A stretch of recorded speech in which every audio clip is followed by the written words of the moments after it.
Ada seorang qadhi hakim bernama Al-Qadhi Abu Bakar bin Abdul Baqi bin Muhammad Al-Bazzar Al-Ansari. Beliau wafat pada tahun 535 Hijrah di Baghdad, Irak. Dia bercerita, kata Qadhi Abu Bakar, saya menetap di kota Makkah Al-Mukarramah. Lalu kemudian saya menemukan kantong. Kantong ini dari sutra. Saya lihat isinya ada kalung. Masya Allah, cantik, rantai mutiara. Lalu saya keluar membawa kain sutra itu.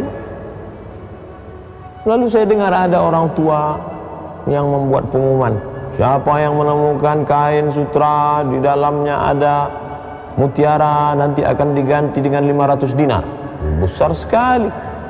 Dinar uang emas, satu keping 4,25 gram emas, lebih kurang 2,5 juta sekarang satu keping. Dia akan ganti 500 keping. Masya Allah. Pada saat itu aku sangat lapar, kata Abu Bakar, karena tidak ada uang.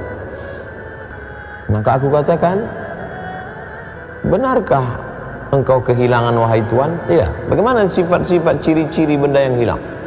Dia bersampulkan kain sutra, isinya ada mutiara yang indah.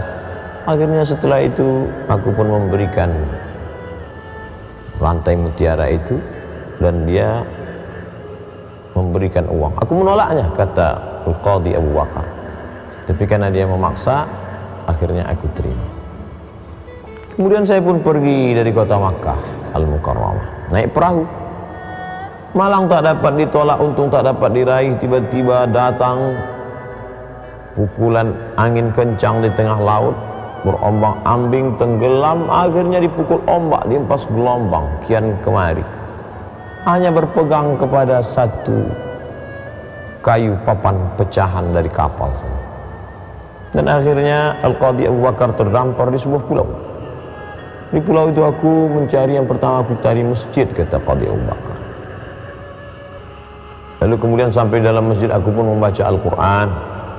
Setelah mengetahui aku pandai membaca Quran, mereka datang, ajarkanlah kepada kami Al-Quran. Lalu aku mengajarkan Quran kepada mereka. Kemudian mereka mulai bertanya, kau pandai menulis? Ya, kata Qadhi Abu Bakar, aku pandai menulis. Lalu anak-anak mereka belajar menulis.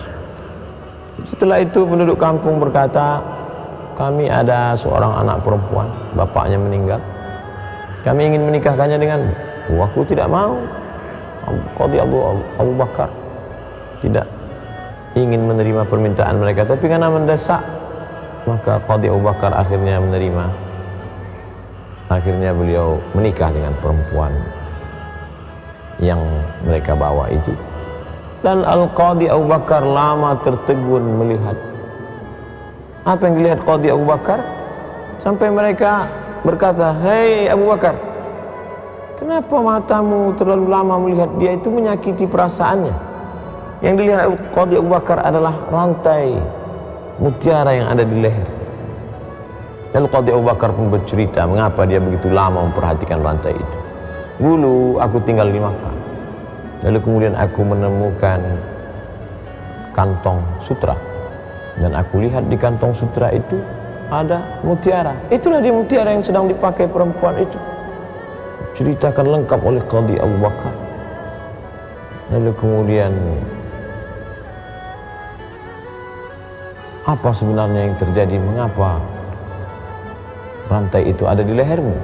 Ternyata perempuan ini adalah anak dari orang tua yang dulu bertemu dengan Al-Qadhi Abu Bakar.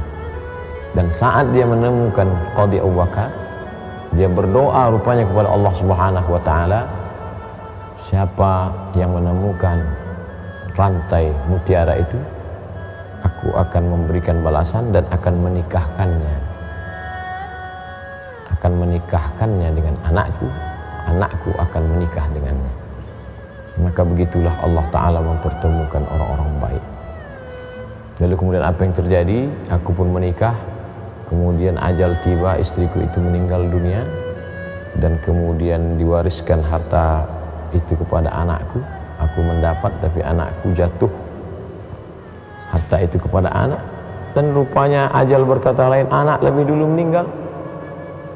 dan sekarang kalung rantai emas, rantai mutiara itu ada di tangan, dan aku jual seharga 100.000 dinar. Begitulah Allah Subhanahu wa taala menyampaikan niat baik. Walaupun sudah jauh dari Makkah Al-Mukarramah, naik bahtera perahu, dipukul ombak, dihempas gelombang, terombang ambing, hampir mati, sampai ke pulau, namun dipertemukan Allah juga, dan semua niat baik tercapai. Menikah dengan perempuan salihah, mendapatkan rantai mutiara, dan rantai mutiara sampai ke tangan dalam keadaan selamat. Pentingnya senantiasa berniat baik, berbuat baik, berdoa tentang kebaikan, maka disitulah balasan akan tiba. Sekali lagi, mari kita ambil pelajaran bahwa hidup ini diatur Allah Subhanahu wa taala. Jangan terlalu cemas, karena ada yang mengatur, Al-Mudabbir, yang maha mengatur. Mudabbirul kaun, alam semesta dia atur. Sedangkan semut yang berada di dalam batang pohon kayu dia atur rezekinya, cacing di dalam tanah dia atur rezekinya. Kenapa kita cemas? Kisah-kisah dari orang-orang soleh ini semakin menguatkan kita di tengah kegalauan hidup, terombang ambing dalam dunia kemodernan, jauh daripada keyakinan. Mudah-mudahan kisah-kisah teladan yang dikumpulkan oleh orang-orang soleh mendapatkan kebaikan dalam menjalani kehidupan, insyaallah. Terima kasih, mohon maaf, semoga berkah. Wassalamualaikum warahmatullahi wabarakatuh.